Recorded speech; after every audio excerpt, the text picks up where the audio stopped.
Welcome to easy learning 700। ये MGT 101 financial accounting की short lecture series का 17th lecture है।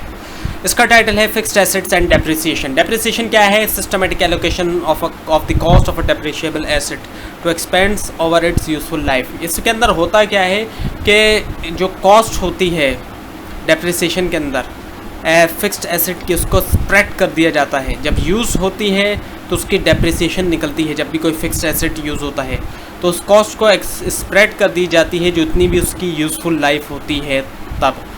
और फिक्स्ड एसेट्स क्या होते हैं? फिक्स्ड एसेट्स वो होते हैं जिनकी लॉन्ग लाइफ होती है, जिनको बिज़नेस के अंदर रेवेन्यू जनरेट करने के लिए, यानी इनकम को जनरेट करने के लिए यूज़ किया जाता है। जैसे मशीनरी है, व्हीकल है, गाड़ी है, कोई तमाम चीज़ें जो है वो रेवेन्यू जनरेट करने के लिए यूज़ की जाती हैं। और इनको ख़रीदने का मकसद ये नहीं होता कि इनको दोबारा बेचा जाए। तो फिक्स्ड एसेट्स को डेप्रिशिएबल एसेट्स भी कहा जाता है। अच्छा, रिटर्न डाउन वैल्यू क्या होती है? रिटर्न डाउन वैल्यू को समझना ज़रूरी है। रिटर्न डाउन वैल्यू का मतलब है original cost of fixed assets minus the accumulated depreciation. हर साल जब भी कोई फिक्स्ड एसेट यूज़ हो रहा है तो उसकी डेप्रिसिएशन चार्ज होती है। उसकी वैल्यू के अंदर, उसकी एफिशिएंसी के अंदर कमी आती जाती है, वो उसकी वो जो है डेप्रिसिएशन चार्ज होती है। तो हर साल की डेप्रिसिएशन चार्ज होती है। फॉर एग्जांपल, एक एसेट ख़रीदा गया, एक मशीनरी ख़रीदी गई 1 लाख रुपीज़ की। अब एक साल उसके अंदर डेप्रिसिएशन चार्ज हुई 10,000 की, दूसरे साल चार्ज हुई 10,000 की, दोनों साल की डेप्रिसिएशन बन गई 20,000 रुपये। तो वो जो है 20,000 रुपये एक्यूमुलेटेड डेप्रिसिएशन हो गई, जमा हो गई 2 साल की। तो ओरिजिनल कॉस्ट में से माइनस कर दी जाएगी एक्यूमुलेटेड डेप्रिसिएशन। इसको कहते हैं रिटर्न डाउन वैल्यू। और बैलेंस शीट के अंदर रिटर्न डाउन वैल्यू पे ही शो करते हैं फिक्स्ड एसेट्स को। आप जो है वो उसके फिक्स्ड एसेट्स की साथ में फिक्स्ड एसेट से डेप्रिसिएशन हमेशा माइनस की जाती है। अच्छा, तो depreciation accumulated over the years, जब कई सालों के साथ डेप्रिसिएशन जमा हो जाती है उसको एक्यूमुलेटेड डेप्रिसिएशन कहते हैं, जैसे कि मैंने बताया। अच्छा, यूज़फुल या इकोनॉमिक लाइफ क्या होती है? यूज़फुल या इकोनॉमिक लाइफ जो है वो टाइम पीरियड होता है किसी मशीन का जिसमें वो एफिशिएंटली ऑपरेट करती है। 5 साल की अगर लाइफ है किसी भी मशीन की, तो 5 साल बाद वो मशीन जो है वो एफिशिएंटली तौर पे ऑपरेट नहीं करेगी। ये नहीं है कि मशीन जो चलेगी नहीं चलेगी, लेकिन एफिशिएंटली ऑपरेट नहीं करेगी, उससे ज़्यादा प्रोडक्टिविटी नहीं होगी, उसके अंदर फॉल्ट बहुत ज़्यादा आएंगे, उसका ये है। तो जो यूज़फुल लाइफ होती है, इकोनॉमिक लाइफ होती है, उसके अंदर मशीनरी जो है या कोई भी फिक्स्ड एसेट अच्छी तरह से ऑपरेट होता है एफिशिएंटली तौर पर। और ये वो लाइफ होती है जो मशीन की एस्टिमेटेड होती है, जिसमें मशीन ज़्यादा प्रोवाइड करती है फ़ायदा कॉस्ट के बजाय, जैसा कि मैंने बताया। फॉल्ट आएंगे उसके अंदर। फिर अब ग्रुप देखते हैं फिक्स्ड एसेट्स किस तरह के होते हैं। मेजर ग्रुप्स क्या है? लैंड होती है, उसमें शामिल बिल्डिंग है, प्लांट मशीनरी है, और फर्नीचर है, फिक्सचर है, ऑफिस इक्विपमेंट है और व्हीकल है। लैंड के ऊपर कोई डेप्रिसिएशन चार्ज नहीं होती। हाँ, ये कि लीज होल्ड लैंड की वजह से उसके ऊपर एमोर्टाइजेशन चार्ज होती है। अब आपके सामने कुछ जनरल एंट्रीज हैं डेप्रिसिएशन के बारे में। तो परचेज जब करते हैं फिक्स्ड एसेट को, तो रिलेवेंट फिक्स्ड एसेट का जो अकाउंट है वो डेबिट हो जाता है। कोई भी फिक्स्ड एसेट खरीदा उसका अकाउंट डेबिट हो गया। और कैश से अगर पेमेंट किए, कैश क्रेडिट हो गया। बैंक से पेमेंट किए, बैंक क्रेडिट हो गया। और अगर क्रेडिट उधार पे ख़रीदा तो पेएबल अकाउंट क्रेडिट हो जाएगा। For recording of depreciation following 2 heads of account are use. अच्छा, डेप्रिसिएशन रिकॉर्ड करने के लिए 2 हेड्स ऑफ अकाउंट की यूज़ होते हैं, जैसे डेप्रिसिएशन एक्सपेंस अकाउंट और एक्यूमुलेटेड डेप्रिसिएशन अकाउंट। तो डेप्रिसिएशन एक्सपेंस अकाउंट जो होता है उसके अंदर डेप्रिसिएशन होती है करंट ईयर की, जो करंट ईयर चल रहा होता है उसकी। और जो एक्यूमुलेटेड डेप्रिसिएशन अकाउंट होता है उसके अंदर डेप्रिसिएशन होती है एसेट्स की फाइनेंशियल ईयर से, जब वो ब्रॉट अप ख़रीदा गया था तब से लेकर प्रेजेंट फाइनेंशियल ईयर तक। एक्यूमुलेटेड डेप्रिसिएशन में जब से ख़रीदा गया था तब से लेकर करंट फाइनेंशियल ईयर तक की उसके अंदर जो है वो डेप्रिसिएशन मौजूद होती है। तो 2 तरह के अकाउंट यूज़ होते हैं, डेप्रिसिएशन एक्सपेंस अकाउंट और accumulated depreciation account. Return down value क्या है ये आपको बताया था कि इसका मतलब होता है actual cost of fixed asset, जो फिक्स्ड एसेट की कॉस्ट होती है उसमें से माइनस करते हैं एक्यूमुलेटेड डेप्रिसिएशन। तो जनरल एंट्री जो डेप्रिसिएशन की बनती है वो ये बनती है, डेप्रिसिएशन एक्सपेंस अकाउंट डेबिट हो गया और एक्यूमुलेटेड डेप्रिसिएशन अकाउंट क्रेडिट हो गया, क्योंकि एक्यूमुलेटेड डेप्रिसिएशन ही रिकॉर्ड होगी। अच्छा, प्रेजेंटेशन ऑफ डेप्रिसिएशन, इसमें क्या है कि जब डेप्रिसिएशन जो है वो किसी भी हेड की प्रॉफिट एंड लॉस अकाउंट की जो होती है, चार्जिंग जब होती है वो डेप्रिसिएशन, तो वो डिपेंड करती है नेचर के ऊपर, work perform by the asset. जो एसेट जो है वर्क परफॉर्म करता है उसकी नेचर के ऊपर डिपेंड करती है। तो अब है डेप्रिसिएशन। अच्छा, कंप्यूटर जो है वो एक सिंगल एसेट है। एक एग्जाम्पल के तौर पे बात की जा रही है कि एक सिंगल एसेट है और डेप्रिसिएशन जो चार्ज होती है वो 3 डिफरेंट हेड्स में होती है, डिपेंड करती है nature of work done by the computer. तो डेप्रिसिएशन जो चार्ज होगी वो चार्ज होगी cost of good sold, administrative account के ऊपर और दी सेलिंग एक्सपेंसेस हैं।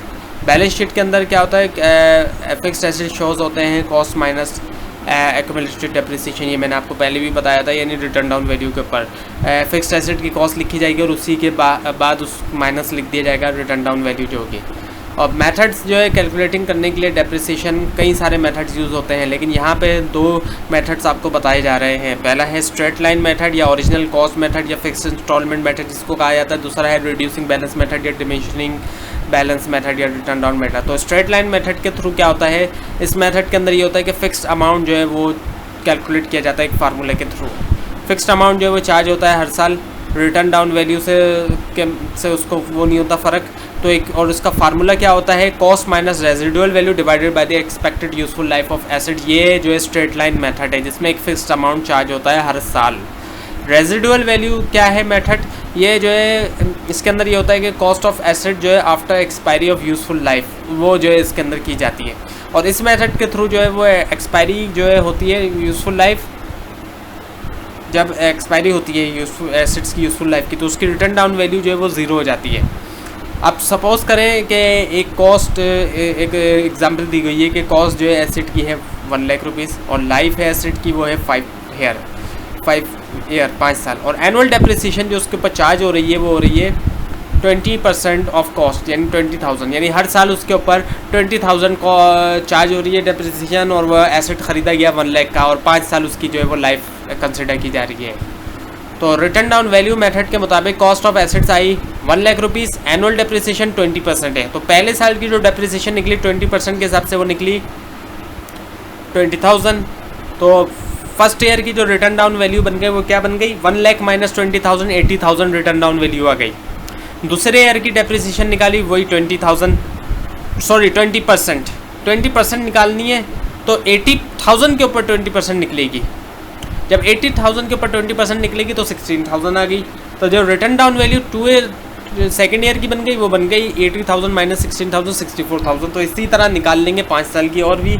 तो परसेंटेज वाइज जब निकलती है तो डेप्रिसिएशन हर साल कम होती चली जाती है क्योंकि वो उस अमाउंट पे निकलेगी जो रिटर्न डाउन वैल्यू का अमाउंट होगा। अब एक दूसरी इलस्ट्रेशन आपको दी गई है कि कॉस्ट है एक एसेट की 1,20,000 की, उसकी रेजिडुअल वैल्यू है 20,000, उसकी एक्सपेक्टेड लाइफ है 5 ईयर की। तो कैलकुलेट करें डेप्रिसिएशन और रिटर्न डाउन वैल्यू एसेट की 5 साल के लिए। तो डेप्रिसिएशन क्या है, cost minus residual value divided by the expected life. तो ये आ गई आपके सामने 20,000। स्ट्रेट लाइन मेथड के थ्रू निकाला जा रहा है। तो अब आपने फार्मूला अप्लाई किया, cost minus residual value divided by expected life. अब इसमें पार्टिकुलर्स दिया हुआ है डेप्रिसिएशन ऑफ द ईयर 1, 2, 3, 4, 5 और डेप्रिसिएशन का अमाउंट दिया हुआ है और रिटर्न डाउन वैल्यू। अब इस मेथड के थ्रू, स्ट्रेट लाइन मेथड के थ्रू हर साल जो डेप्रिसिएशन निकलेगी वो इस अमाउंट की निकलेगी 20,000 की।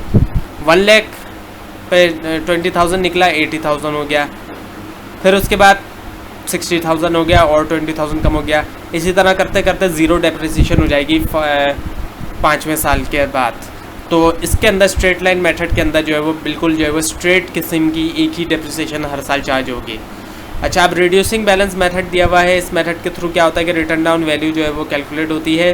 पहले साल के अंदर जो है वो डेप्रिसिएशन कैलकुलेट होती है कॉस्ट में, afterward return down value is calculated. उसके बाद क्या होता है, रिटर्न डाउन वैल्यू जो है वो कैलकुलेटेड हो जाती है पर डिडक्टिंग करते हुए accumulated depreciation from the cost जो है कॉस्ट माइनस एक्यूमुलेटेड डेप्रिसिएशन, और डेप्रिसिएशन चार्ज होती है ऑन डेट वैल्यू। तो इस मेथड के मुताबिक वैल्यू ऑफ एसेट जो है वो 0 नहीं बनती, जबकि स्ट्रेट लाइन के अंदर जो है वो वैल्यू 0 बन जाती है। अब देखते हैं इस मेथड को थोड़ा बहुत समझते हैं।